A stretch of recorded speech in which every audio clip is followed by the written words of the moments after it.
Yeah. Okay, here we are. Should we introduce ourselves? We is Whiskey Ace. I'm Alex. Tonight we're drinking Johnny Drum. It's 55.5% ABV. Now let's read the label a little bit. It's distilled and bottled in Kentucky, Johnny Drum Distilling Company, Bardstown, Kentucky. But for those of you who may or may not know better, that it's distilled by Willett or sourced by Willett. We don't really know. Let's give a few notes. I mean, the nose is pretty demure, has like a slight alcohol pinch and slight wood tartness. A little bit of something, earthy or nutty or something. Yeah, I get like kind of like a mild honey. I guess that would be kind of like a caramel type. On the taste, I get like a little, kind of like a peanut brittle thing. Yeah, it's definitely sweeter than some of the other bourbons. I can see peanut brittle is a good association. Yeah, it's like a light toffee mixed with some kind of nuttiness, and then it has this like little bitter tart finish from the oak. Some very like plain, vanilla, honeyish kind of undertones throughout the whole thing. So very common bourbon flavors. I get definitely like a little bit of spice, like you said but it's kind of like encompassed by a large, sweet note that kind of envelopes everything else. I don't know. For me, it's definitely on the sweeter end, but I like it. Just it has its own kind of character that other bourbons don't have. Yeah, it is sweet. It's not super punchy. It's not super spicy. It's not really that herbal or floral. So it does lean more to the sweet side, but it does have an oak, a little bit of an oak tang and a little bit of an oak bitterness to, I think, balance that out really nicely. And the nutty quality to it just gives it enough interest to keep you hanging on. At 101 proof, it's not super hot or anything. I think it's good for sipping, but it's not a powerhouse. It's not going to blow you away. For me, this is kind of like a one and done. Like every now and again, I want Johnny Drum, or it's a good place to start and have a small dram of it. But then I kind of get bored of it a little quickly. That's just me, maybe. But I always want one, and then I'm like, I'm not drinking Johnny Drum all night. I would get bored. Like I kind of want to always move to something else. Again, that might just be my preference because I like to taste the world. But Yeah, I know what you mean.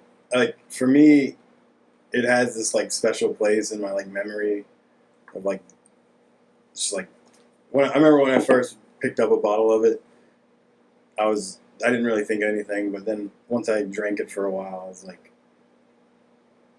it's different than the other bourbons that like all the normal like Woodford, Four Roses, even like the cheap Heaven Hills. Like it's got its own thing going on with it somehow. Like, but just while you were saying that, I was thinking about the finish is kind of like medium to long, but it's not like aggressively long. It's kind of in the more like medium. no, it's a medium finish. It's not short. That nuttiness really does hang around, and I think that makes it pretty pleasant. That the nuts hang around. I get this predominant peanut note. Now, there's some other bottlings in the lineup with these, and they're always on the bottom shelf next to this. And they're Old Bardstown and Pure Kentucky XO. And I haven't had the Old Bardstown, but the Pure Kentucky XO is older than this, a little higher ABV than this, and it is just, it's like this amped up and more peanuts. Like, it's great.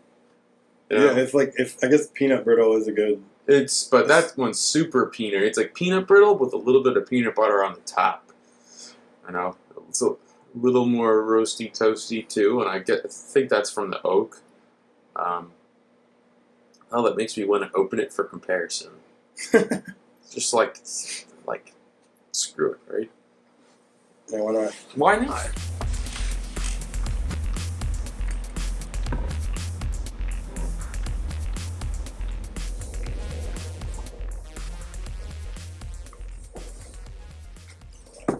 All right, check here, and we're back after intermission. We found the pure Kentucky. These are in the same family, I guess. The same Willett family. Oh, let's do some reading. Pure Kentucky XO. This extraordinary bourbon is the result generations of the master distiller's fine art of distilling, etc., etc., etc. Distilled in Kentucky, bottled by Pure Kentucky Distilling Company, Bardstown, Nelson County, Kentucky. So, we know this is Willett, but Willett has not actually been distilling long enough to have a product to put in this bottle. It doesn't say it on here, but I thought I'd read somewhere that this was 12 years old. Really? Yeah, I don't know where I read that, but I know I'd seen it somewhere. So why else would I think that? It's probably somebody's speculation, but I mean, or maybe they know. This one used to be 15, but I don't think it is now. Maybe they know who they were sourcing this from, or they know that that's 15, or that's been previously mentioned somewhere. That's true. Did you know that the old private stock was a 15-year-old? Really? Yeah, but they took that away. It's just, No, it says straight. So it's probably at least 8 years. I mean, I switched glasses. I went to one of these glasses. I just got this. It's like hand-blown glass, and it looks like it wouldn't be good for nosing, but it actually is. It's very comfortable, and each little ridge is an actual ounce marker. So you kind of know how much you're pouring. That's kind of cool. But you got the Kentucky XO. It's from aged in or hand-blown glass. Glug, glug, glug, glug, glug, glug. Okay. Cheers. What a beautiful sound.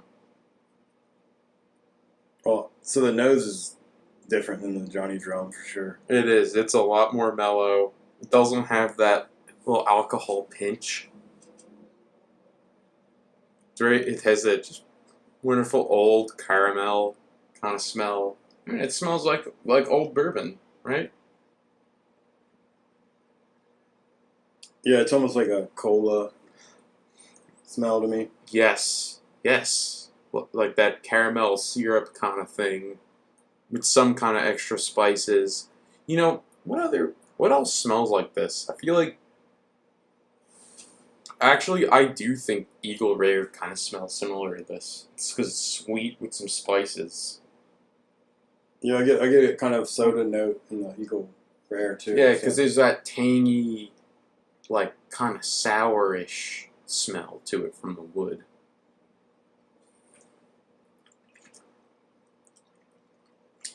The tang's definitely there, right?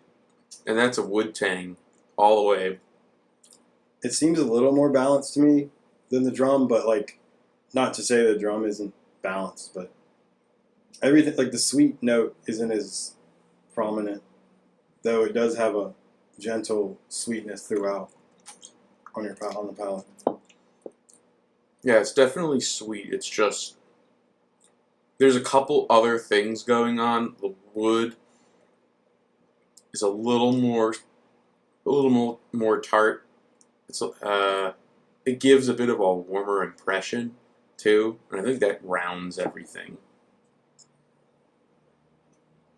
Color's surprisingly similar on these.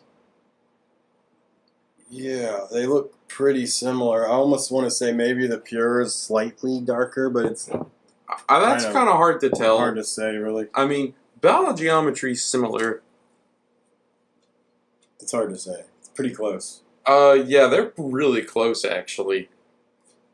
Though that doesn't really tell you a whole lot, because I mean, after like the first couple of years, sometimes the color doesn't really change very much. Okay, the pure Kentucky is slightly higher. Instead of 50.5, it's 53.5.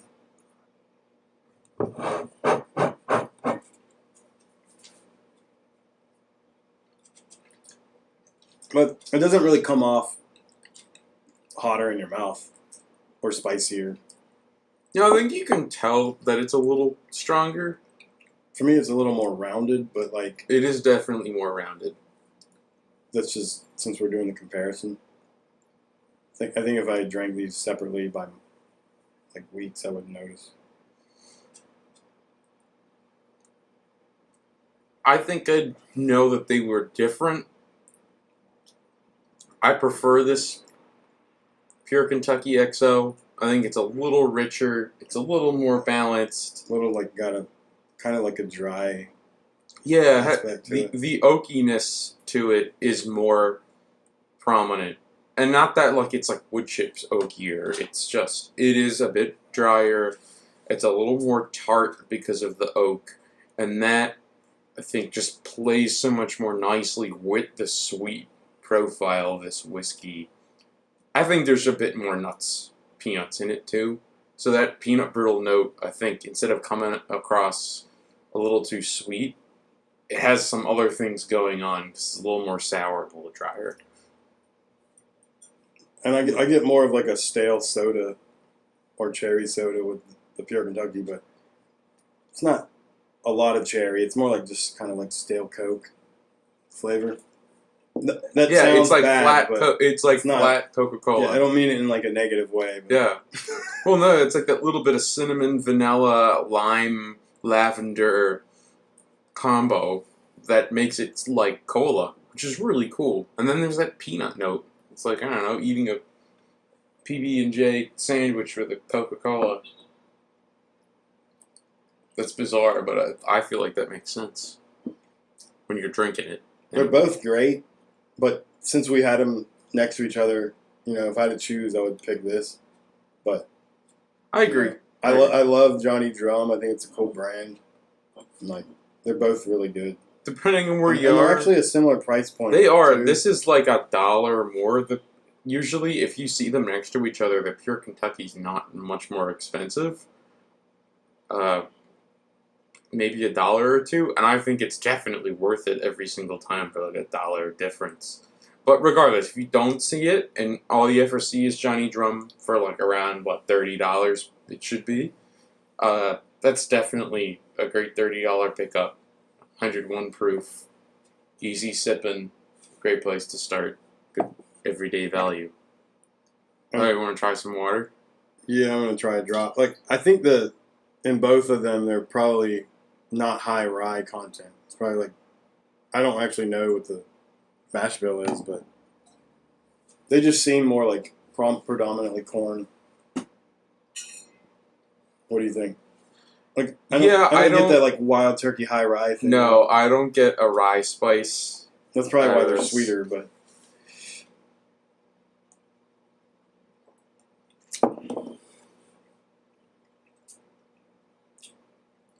You know, I really like that with a bit of water.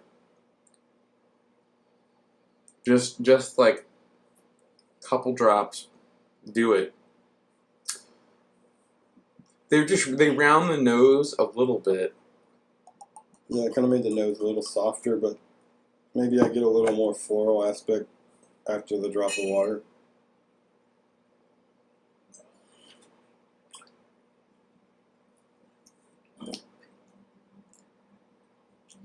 On the taste, the richness is slightly subdued, but you know, all the same flavor notes. I mean, it makes the mouth feel more watery. Mm-hmm. But I think it's a little bit easier for those cola qualities to sort of get on every aspect of your palate. You know, like you kind of look for that cola thing and be here or there. I think it spreads it around more. It kind of makes it easier to drink, not just because it dilutes it, but I think the finishes are similar. This one might be slightly longer. you know what? I think that diluting it just a little bit makes it taste like a more floral Johnny Drum. It did kind of. I kind of thought that after I added water, because I've drank these both in the past, and this one today tastes different than my memory. I got more of like a spiced kind of. And my memory of this one is like a little more like scattered tasting, and it's a lot more centered and like concentrated today. So that's probably just because it's a different batch, but. The drum had that more like kind of staticky spice on the back side of your palate. Where this one, the spice is there, but it's kind of like more hidden at first. But then when you put the water in it, it did remind me of the Johnny Drum. I think it takes a lot of the spice and dryness down. It brings the sweetness forward for sure on this one. Without making it too watery, I think it's definitely worth it to try adding water to the Pure Kentucky. You might not like it, so don't add water if that's the case. But, you know, as someone who doesn't usually add water, I could see myself in the future every now and again splashing a little water into this when I want some of the same smoothness and richness and a little higher floral tones of this whiskey compared to Johnny Drum, but I want the sweetness to come forward a bit more. Very good. Cool. All right, well, thanks for watching. Until we decide to do this again. We're not really going to give any kind of rating. We like these. We enjoy them. They're good, kind of like budget. Well, not budget. Kind of like mid-range price. Well, when you get deep enough down the whiskey rabbit hole, they become budget picks, right? You know. Yeah. Giving scores and ratings is fun. It only makes sense if you have something else to compare it to, or you're being like highly objective. But I think really our recommendation would be, you know, is it something that's worth picking up or something that's worth trying? Should you avoid it like the plague? Or is it something that we can't really figure out and it's just you have to figure it out on your own journey? But we'll tell you what we think. We'll tell you what we taste. You know, here, to us, these are both buy it when you see it. You know, I think I can say that, right? And if you're in the mood for like a sweeter bourbon, these are great. And that's, you know, they're not like some super sought after bottles, but they do a good job. No, they're sweet. They're pretty polite. Sorry, it's an obnoxious ring. They're sweet. They're pretty polite. They have a little bit of nuttiness to them. The Pure Kentucky XO has more of that oak character. And for a bit above $30, I think they can't really do better. Actually, you know, it's hard to do better than that. You know, for what you get in terms of the depth of the flavor that you get and how round it is, how pleasant, without really any off flavors. Yep. Cool. Thanks. Cheers. You're Confucius on the foot here. Confucius. This lucky foot with the fish on it, you know, for money and all that. These are tea talismans actually, but I don't know. Maybe they should be whiskey talismans. I would make them whiskey talismans, and usually when you make tea, you like put some tea on them and you like feed them the tea. But like, I don't really feel like pouring whiskey on this. The little XO emblem on here. Really, if you Small batch bourbon. If you cover this, Kind of has like a fake tax stamp. if you cover this, it looks like it's going to be a cognac. And they're just like They're screw twist tops. offs. At first, when I was opening this for this video, I tried to yank it off, and then I'm like, oh, holy shit, it's a screw top. Same with this one.